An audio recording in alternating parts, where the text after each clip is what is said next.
Oh look, and it's all the blue bricks, all the engineering. I wonder if that's like a it looks like a toilet block or something, right? Well, it's got a little round window. What's through the round window?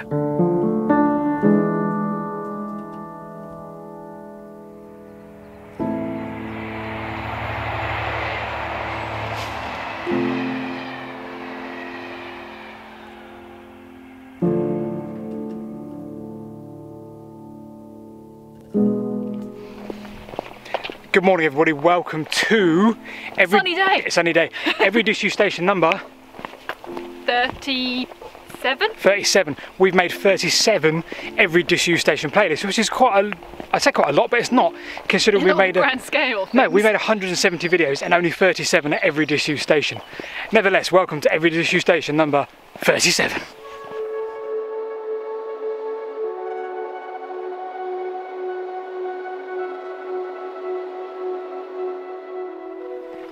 Now you may remember, if you've been watching our channel for a little while, Every Disused Station 35 was from the Banbury and Cheltenham direct railway.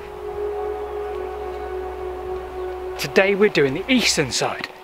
Now, if you have a look over to our left, you'll see Kingham Station, which was kind of the halfway point. It was certainly a halfway point for us. And we couldn't work out how to get into the open access bit of land, which went perpendicular to the current main line. We've now worked out how to do that. Are we going to be trampled by some big cows? No, because they're in the field next to the path. Yeah, I know, but there's not much of a fence, is there? There's not much of a fence.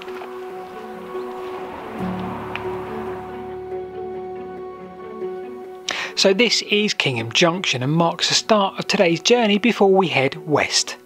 The main line through here, which still survives today, was built in 1853. A branch off to Chipping Norton was added within 2 years to the east, and just 7 years later in 1862 a western branch went down to Bourton-on-the-water. The Banbury and Cheltenham direct railway eventually took over both branch lines, but it wasn't until 1906 that the flyover was built here and a complete through route was made. There is apparently a lot to explore here, so let's go and take a look. So stupidly, it was a lot easier than we actually thought to get into this open access bit of land. So now we're walking now towards Kingham Station. Now this is the section of line, certainly the bit that goes straight on over the main line. This is a section of line that was opened in 1906. Did you just do a choo-choo? No, I just did a walking. Oh, I thought you were doing a choo-choo. No, not choo-choo. We're not on the line, are we? Well, it's kind of here. Well, I'm not directly on it. That's not the same. Alright, alright. Well, I think we're going to go right, because if we go left, that would be what went down to the Kingham Station, the low level.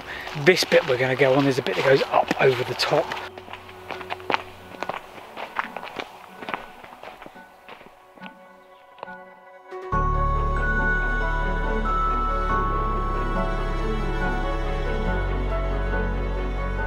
Right, here's a really good vantage point, because looking south towards the car park, you can see the other branch off, the older branch, and you can see this shallow embankment just in the distance where it originally went towards its journey west towards Cheltenham. And of course straight ahead of me is the 1906 fresh abutment, with this abutment behind me again, only lasting around probably what, 45 years, 2 passengers this was used before the line closed. Anyway, we'll come to that bit in a bit, but this is a good little vantage point because you can see the railway looking south, the main line, and you can see the beautiful curvature of the original 1862 lines west, and probably to the east as well. Get off my waffle! I've got tiniest little bites. Right, so we're just going to head south from the crossover point there, along the trackside, and we're going to see if we can see properly the abandoned platforms of Kingham. I'm quite excited about this because we got a quick view last time, didn't we? Yeah, over the fence, we can get to it. So let's go and have a look and see if we can find where they are.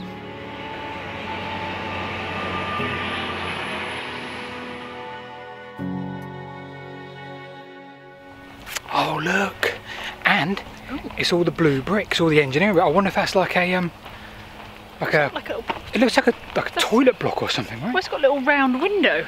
What's through the round window? That's through the round window, look at that. I had better visions of cinematography than this. It's all brambles, love. It's all brambles. Right, I've no idea what this is. It could be like a base for a signal box. It could just be like a station building, but I can't see any of the platforms here yet. Let's stop all that speculation and have a look on side-by-side maps. As always, the detail on the National Library of Scotland maps here is brilliant, and whilst it didn't allude to what the remaining structure was, it did give us the location of a turntable that was once in this yard. We thought we'd have a quick look for that before we press on to the platforms of Kingham and then head west. So basically, We're stood on it. We're stood on where it would have been the old turntable. So there's a huge, great turntable just here. And it's all completely reclaimed by nature now, of course. Fascinating, what a lovely little landscape. Let's go and see if we can see the platforms that we found last week.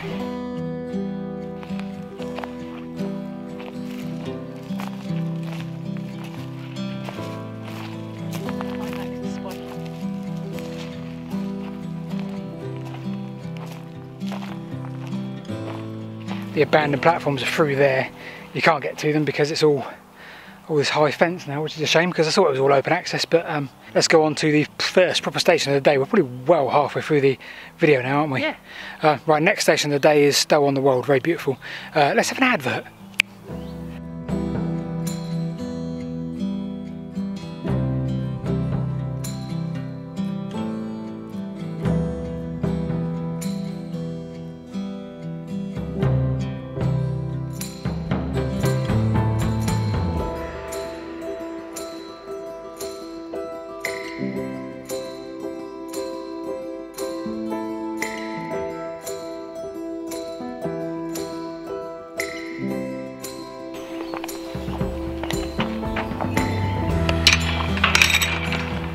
Right, so unfortunately Stow-on-the-wold and Bourton-on-the-water, despite being very picturesque towns, they are drive-bys in terms of the station area, because it's just one's an industrial estate, which is Bourton, and Stow-on-the-wold is a private house. Now again, they were quite a distance out of their respective towns. Bourton-on-the-water I think almost serves some of the villages around, didn't it? Slaughter. Imagine living in Slaughter. It's not Slaughter. It's Slaughter though, isn't it? Slaughter on the water. Slaughter on the water. No, it's not. Slaughter on the water. No. That sounds good. It does sound good, but it served a few other villages around. We're now to the west of Bourton-on-the-water, and we're going to do a bit of track bed walking. It's just down in the valley there, and we just identified this lovely bit of track bed walking we can do. So we thought we'd show you all that, because there's some old bridges and all sorts down here. Before we go on to last stop of the day.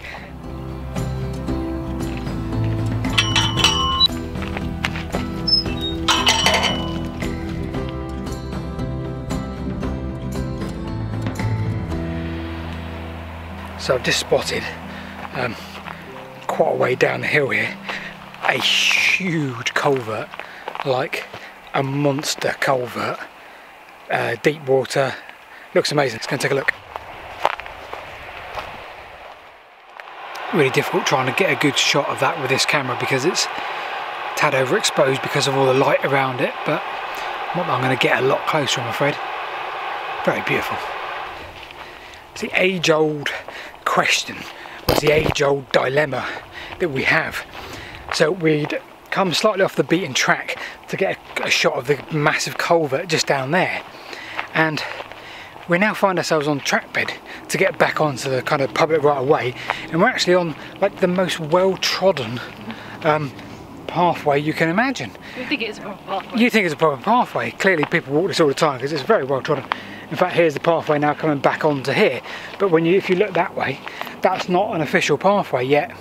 Clearly it's very well trodden. People probably take that as a shortcut to the other side of the farm.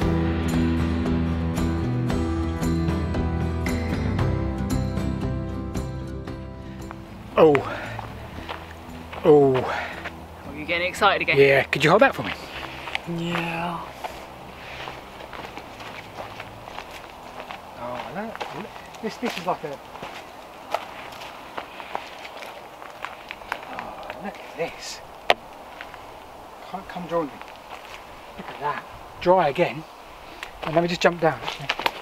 Careful.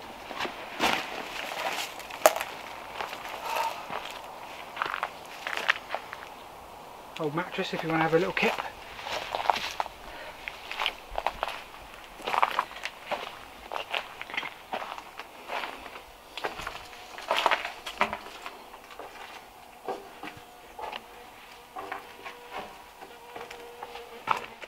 My first thought is actually that's like farm access because there's a gate there, but you know, it's like 3 foot high, and it's, I would say it's not actually a culvert because there's no running water, we're too high up.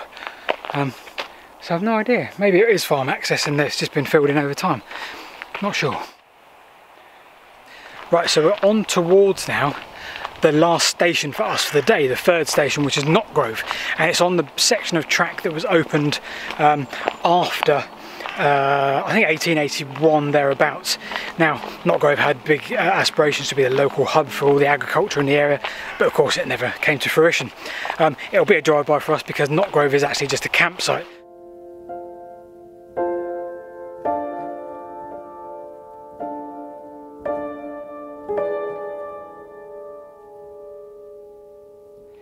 This has been Every Disused Station 37, where we try and visit every disused station in the country. Yep. We don't just do those videos, we also do tunnels, viaducts, old abandoned canals, old routes, you name it. And today we've only ticked off 3 stations, but hopefully, if you ever are in the area and you want to come and visit the Banbury and Cheltenham direct railway, there's a lot else to see. Don't bother looking at the stations because there's not much to see. But there's all sorts of beautiful culverts, there's a couple of tunnels you can take a look at. So, from the Whitewicks on Every Disused Station 37, we shall see you next week.